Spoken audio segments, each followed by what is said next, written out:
G'day and welcome to another episode of Cuppa with a Jesuit. I'm Father Robin Koning, the Provincial Assistant for Vocations for the Australian Jesuit Province, and I'm once again having a cuppa with some of my Jesuit mates.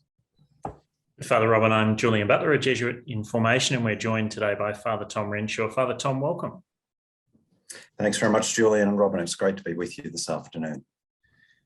Father Tom, you're in the midst of a school day at St Ignatius Riverview, where you're the rector. Would you tell us a bit about your role at St Ignatius and what the rector does?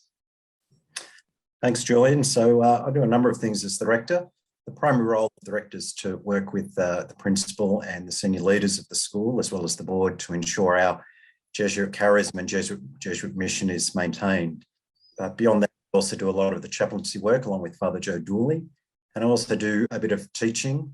So I began this morning teaching my Year 9 Commerce class, and for the last class today, I joined one of the Year 11 Studies Religion class and talked to them about my experience of baptising people as they were studying the sacrament of baptism.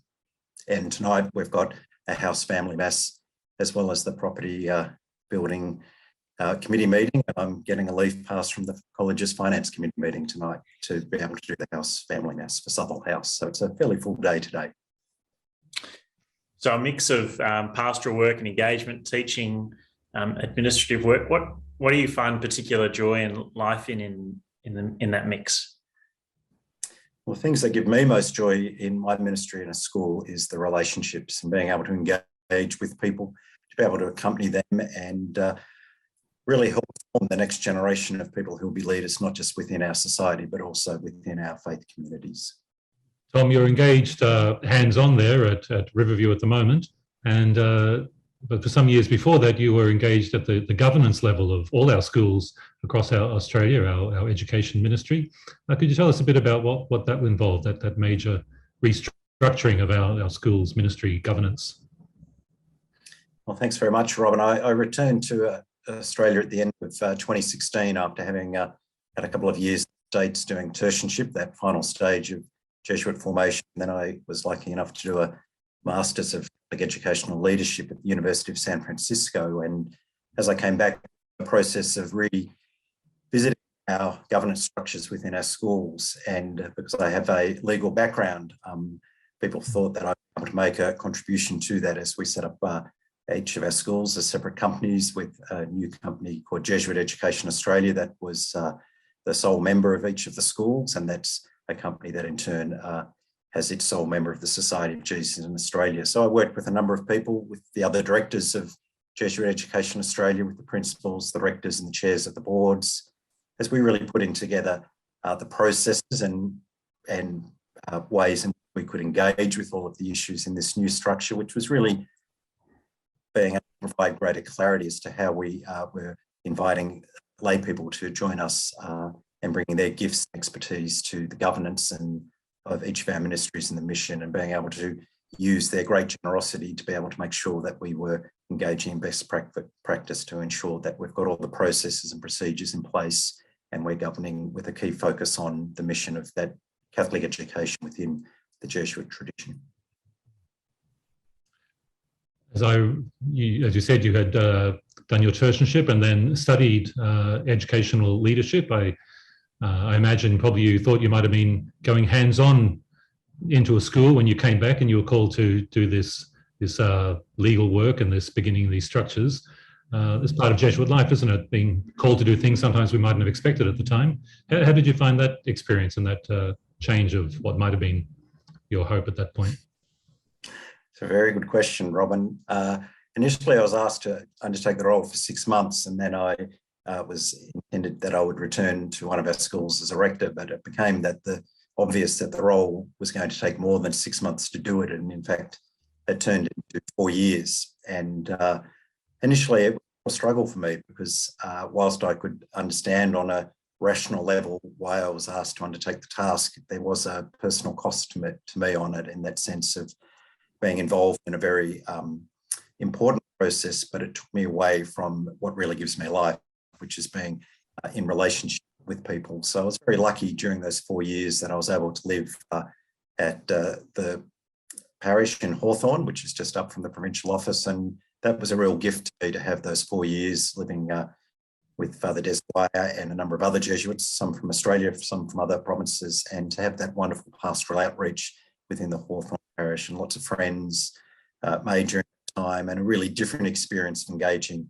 in pastoral ministry in the parish context as opposed to doing it within a school context. But a really great time when I opened myself up to what was the greater need rather than perhaps the need that I wanted to be able to engage with. Father Tom, you mentioned during that time of doing the administrative legal work for the province and for Jesuit Education Australia, one of the consolations was parish ministry and being in a parish community. To some extent, the role of a Jesuit in schools these days sort of leads into something like the pastoral ministry that might once have been reserved for parishes, that engagement in the sacraments and offering care to families as baptisms and funerals happen and all the way in between. Can you tell us a bit about that aspect of ministry of the pastoral work that goes on throughout whatever else you're doing as a Jesuit? Sure. I think we all know that's sort of part of the changing dynamic in the church, that whilst I'm a strong believer in the local parishes and that as being a really life-giving and important part of the life of the church, that for many of our students and our families, that for many of them, their primary experience of faith communities are the schools, and they turn back to the schools often for those key moments in their life. So just about a couple of weekends ago, I was privileged to officiate at the wedding of an old boy who finished at the college about 15 years ago. And tomorrow I'm baptising one of the brothers of one of the students. On Sunday, I'm baptising two of the nephews of one of the staff members. I've got a lot of weddings coming up on either side of the upcoming breaks and the like. And for me, whenever I'm contacted by an old boy or somebody who has a connection with the college, I really try to respond to their need, that sometimes their relationship with the church is somewhat tangential, and to be able to try and give them that positive experience of the church. And when they turn to the church, that they know that they will be received warmly, and be able to work with them, be able to help them grow in that life of faith, and to be able to help them see that the church still has much to offer to them. Thanks, Tom. And another aspect of your role at the moment is, I think, for the first time, being superior of a Jesuit community. Am I right? Is this your first time? It is. I've been the superior of the Review Jesuit community since for about 12 months. So.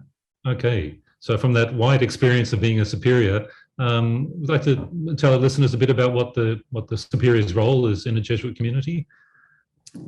Well, I'm in a community of 6. There's 4 of us who live on site here at Review, and then there's 2 others who are part of the community but live in other places.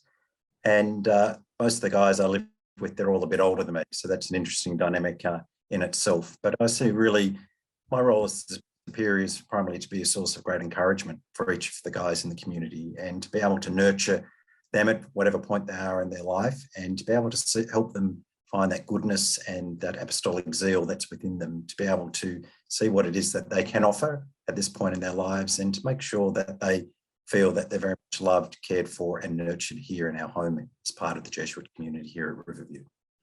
Father Tom, you mentioned having a legal background, and so obviously having studied after finishing school and before joining the Jesuits. What was it that drew you to the Jesuits and to taking the step into religious life?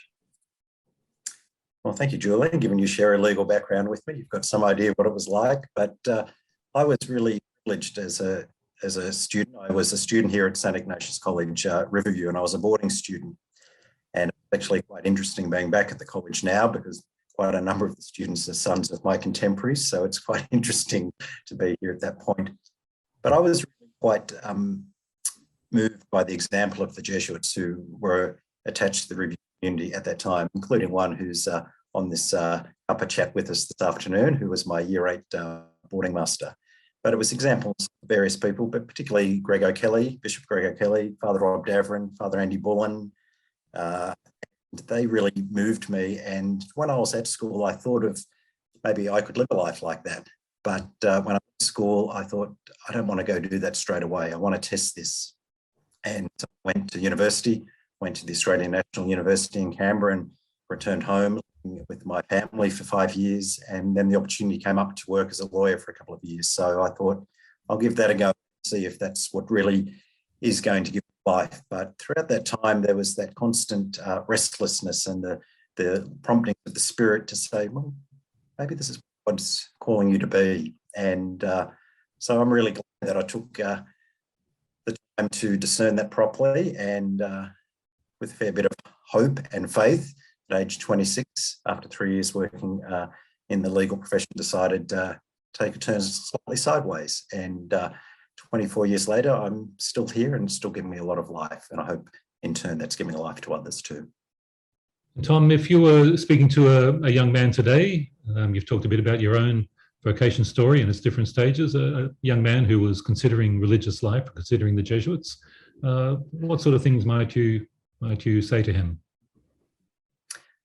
First thing I'd say to a young man thinking about religious life, it's really important to listen to that movements of the Spirit within your life. And as we know for Ignatius, he would often say that the Spirit will come to us in different forms. Sometimes it's like, you haven't spent a lot of rain in Sydney in the last 3 weeks. Sometimes it's that persistent drip, just dripping on the stone. But it's really that sense of the possibility of living this life is an extraordinary gift that God is offering people. And I know that whenever there's something wonderful being offered to us, that at times there's also a little bit of fear that goes with it, and that's fairly normal. But I'd really encourage them to give it a go. And I think they'll find that on the whole, my experience has been that people have been immensely supportive.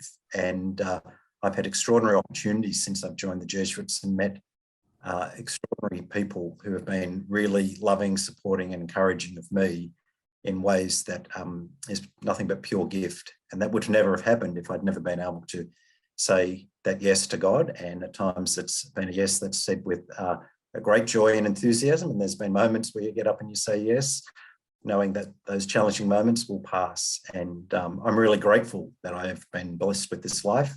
And I hope that some other young people in the years ahead will find that they too will have that courage to be able to say a yes to God and find great life in it in the way that myself and many of our brothers have as well.